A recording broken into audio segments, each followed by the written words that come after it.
Welcome back. With some high-profile strikes almost happening and others on the horizon, what is the balance between workers' rights and that of business to carry on? Here's what you need to know. The right of workers to unionize is protected in Canada under freedom of association in the Charter of Rights. Organizing a union is also protected by law. Still, the number of Canadians in unions continues to fall. 29% of employees were part of a union in 2022, down from 38% in 1981.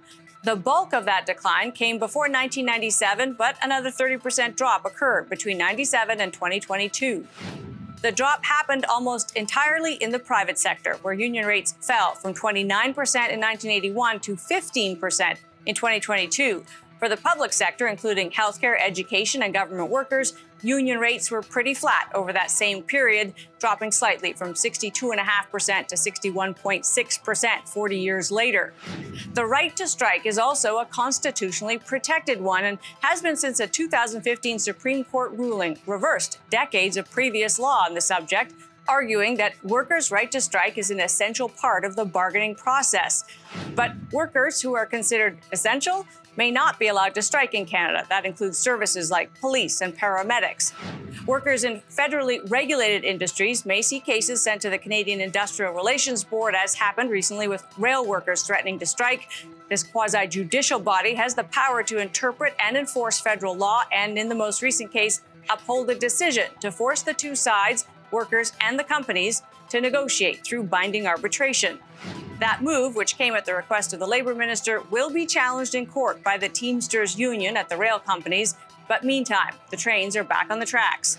How the court rules on that may come down to how essential it determines the services provided by the rail companies is. But in general, workers in the public sector have more bargaining power than those in the private sector, who are more likely to work without a union negotiating on their behalf. But do recent events tilt the power unfairly in favor of employers? And how important is the right to strike anyway? Jim Stanford is director of the Centre for Future Work. Jim, great to have you with us. Thank you, Amanda. Glad to be here. So this is a perennial question, which is, why do we allow strikes that are so disruptive, bad for the economy, when there is this perfectly useful binding arbitration process available to sort out these disputes? Well, a couple of things, Amanda. First of all, that was a lockout at the railways, not a strike. The two companies locked the workers out. I think in order to try and precipitate some kind of back to work ruling from the Labour Minister. So employers can go on strike, if you like. That's what a lockout is. The idea of a work stoppage, either side can kind of, pull the trigger when it comes to that, is to enforce a cost of disagreement on the other side and get the other side to take you seriously. If you don't have the ability to impose some kind of cost of disagreement, then you just kind of sit there and whine. You put forward your demands, but you can't really do anything about it. And employers in general would prefer to have that threat taken off the table. So if, in fact, this decision, this approach with the railways stands and the courts ratify it, then I think in other federally regulated industries, whether it's communications or transportation, airlines, the ports, I think we'll see a real shift in bargaining power where the employers in those industries just stop taking the union too seriously. I'll go back to, though, Jim, the notion of binding arbitration.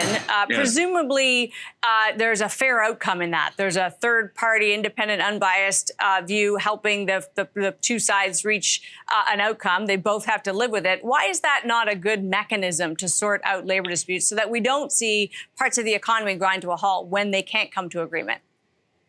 Well, arbitration has its uses in certain circumstances. Obviously, in things that are genuinely essential services, then it's one way to try and reach a settlement to an impasse. Now, arbitration is not always fair, though, particularly when you're trying to change something that's structural in the workplace. So arbitrators tend to look at past patterns and kind of replicate those patterns and precedents in their decisions. So if you're looking for changes in things, think about some of the things that workers won over the years, like a 40-hour work week or rights to health and safety protection, or things that were new. Very, very hard to get those in an arbitration setting. So that's one of the drawbacks. The other point about essential services, here we are thinking about railways as an essential service. Remember, these are privately owned companies, highly profitable privately owned companies. They made $4 billion profit between the two of them the first half of this year, and they'll make that much again in the second half of the year.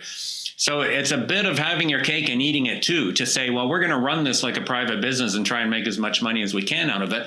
But if the workers try to get a share of it, well, now we're an essential public service and you're not allowed to act. That's I think, a bit hypocritical. Jim, so good to have you. Appreciate your time today. Thank you, Amanda. Jim Stanford is director of the Center for Future Work.